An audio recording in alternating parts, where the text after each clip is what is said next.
allez-y. mooy performance su Iliman Ndiaye bon ñenn ñi Iliman Ndiaye dafay am problème bu constance c'est-à-dire que lu mu wane ci contre Irlande pratiquement wane wu ko ak attente bi contre Angleterre est-ce que déjà observation boobu nga am. Oui, on a vu un Iliman Ndiaye beaucoup plus créatif et beaucoup plus présent face à l'Irlande.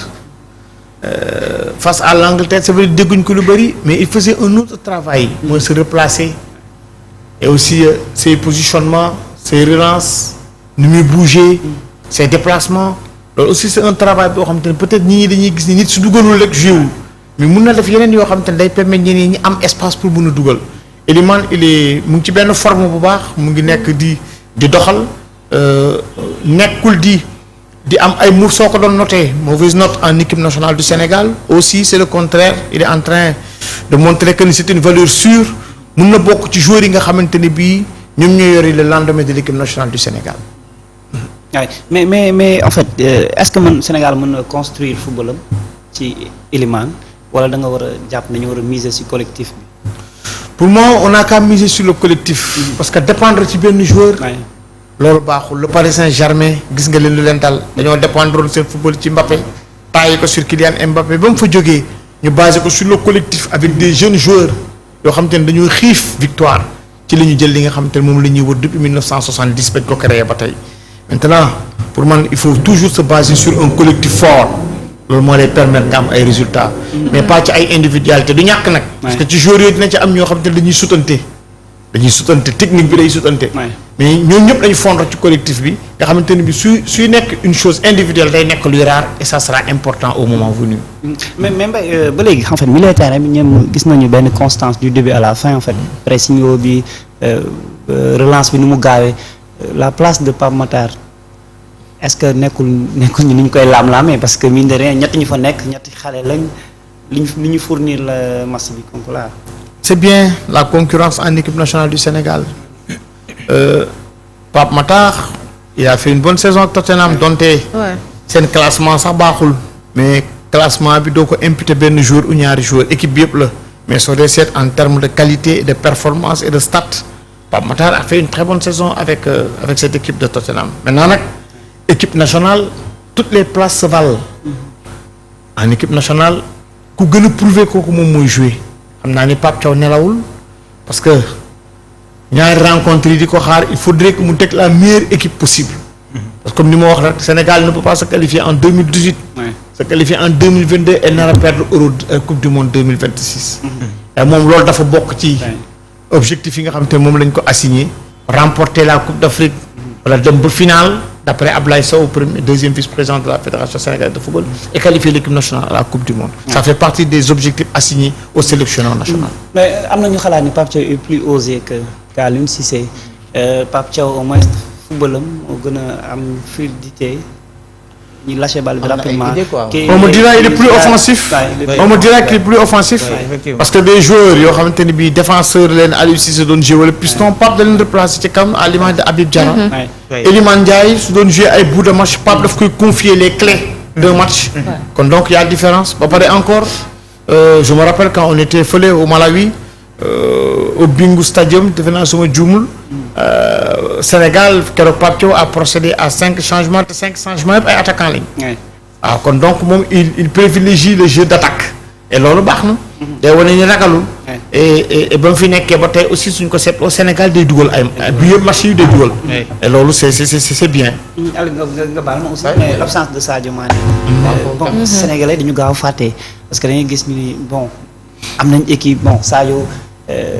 beneen génération la ñu war a créer dañu war a Sadio na nangam Sadio l'absence de Sadio sinon naka la Aliou nu mu tudd sa entraîneur Pape Thiaw naka la war a def ak Sadio Mané réellement. xam nga la pression de certains Sénégalais. xam nga Pape Thiaw yaakaar naa ni il est assez intelligent pour gérer le cas Sadio Mané et sax cas Sadio Mané moo fi amul. cas Sadio Mané kon nit ñi ñooy créer polémique nii rek. non cas Sadio Mané mënut a am.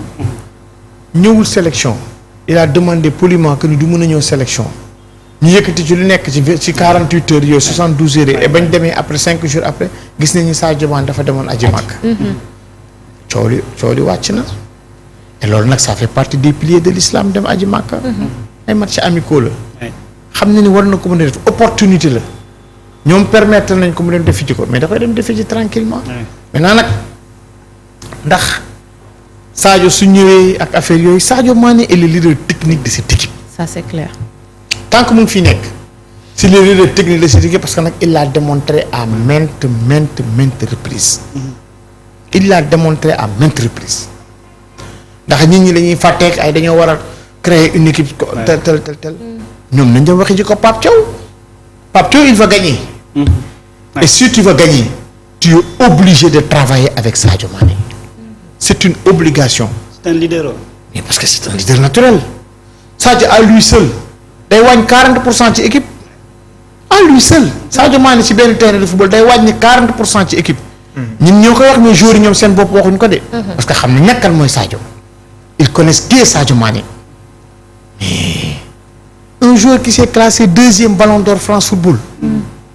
ñu wax ci intervalle 3 ans tamit ci même année mi nga placé wu 4e ballon d'or France Football 2019 nekk meilleur buteur championnat Angleterre dugaloo penalty nga tolloog ñoom Aubameyang tong ak Mohamed Salah waxuñ joojoo nga dem Bayern de Munich nekk fa le joueur le mieux payé waaw mais xanaa bokk sax ñun Sadio c'est une référence gars yi fàtte loo fi am rek wala bëgg wax lu la neex waaye un Sadio Mané ci big terrain Congolais yi tey soo leen neen Sadio Mané dañuy naan yàlla bu mu joué dañuy ñaan yàlla mu bañ a joué. mais les commentaires c'est-à-dire quand bu ñuy wax naan aucun joueur n'est irremplaçable. mais bien sûr dans la vie sax au-delà de aucun joueur sax nul n'est indispensable.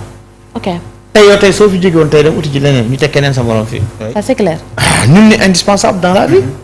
loolu kay c'est une leçon de vie ñu yaakaar ne dañoo indispensable rek soo jàddee ci gannaaw ci armée yi yoo fi rek ñoo fa tëdd. et pourtant ñun ñaa ngi dund donte mënoon nañ lu bari nag di def lu bari. mais jeex na yaa ngi ci leneen nul n'est indispensable dans la vie mais nag il arrive un moment boo xam te ne soo amee li la mën a permettre nga raw say morom. da nga koy utiliser da nga koy jël. et Sadio fait partie de cette race de joueurs. c'est un très grand joueur et il est tellement discipliné. tellement patriote. et un grand professionnel ba sentiroon ne am na moins performance yi nga xam te mën na ko indil équipe nationale le connaissant Sadio Mané le connaissant laa wax de. il va dire que ni damay jël sama retraite internationale. le connaissant parce que nag il est très très sérieux c'est un joueur qui est très sérieux. njortoo manque de reconnaissance à l'égard de Sénégalais. de certains du ñëpp. ñenn ñi quoi. de certains.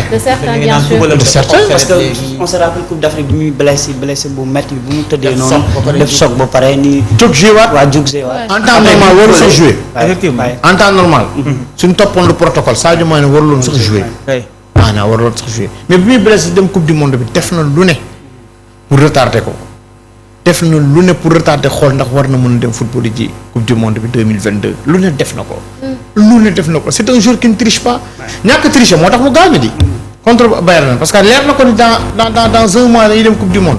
yow ngay football di dugal sa tànk di dugal sa yaram. mais am na joueurs yoo xamante ne bi ñu leen sélectionné bu leen dañuy dem coupe du monde.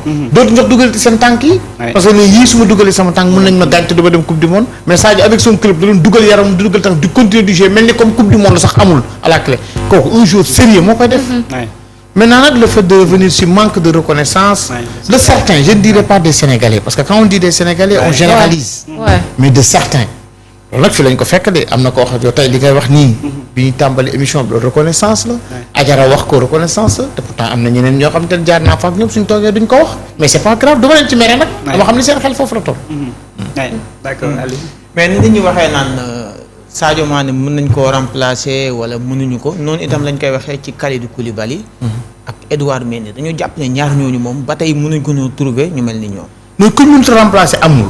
parce que tey suñ demoon Coupe d'Afrique ñu bañ koo ñaan on touche du bois suñ gaañoo dinañ leen remplacer. oui on va les remplacer. mais bien sûr. kuñ mënut a remplacer amul.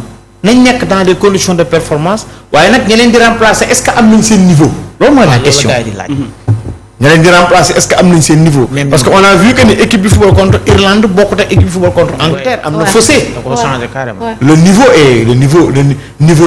niveau de performance yi ci diggante ñaari équipe donte ñoom ñoo nekkandoo ñoo ñëpp am na fossé de. te ñu football contre Irlande Pape Thiaw ñu ñoo doon teg contre Angleterre de.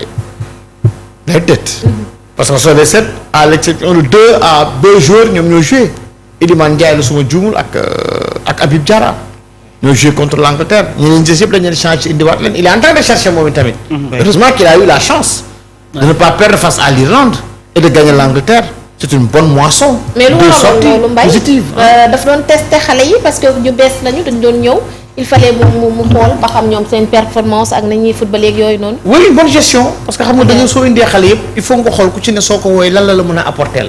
parce que nag ci groupe bi nii ci lay génnee ñi nga xamante ni bi ñoo war a jouer 2 matchs yu am importance yooyu mooy diggante Soudan qualification coupe du monde fii Diamniadio ak deuxième match bi nga xam te ñu ngi ko war a jouer fële stade des Martyrs.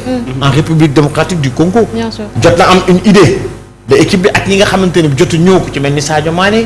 ñi nga xamante ne bi aussi jotu ñëw blessé ko ci mel ni Pape Matar Sarr. ak ki nga xamante ne moom mooy Assane Diao. bu koom. ñooñu tel ku ci ne am na benn idée boo xamante ne peut-être Pape Thiaw suñ doxalee dina ne kat ñii ñooy les 11 guerriers yi nga xamante ne bi soxla naa leen pour ces 2 matchs wala ces 18 personnes ou bien ces 22 yi nga xamante ne wala 26 dinaa leen yóbbu et ku ma ci ne topp dina mën a taxaw représenter dignement l'équipe nationale du Sénégal. Aline boo ma ko mayee benn question rek.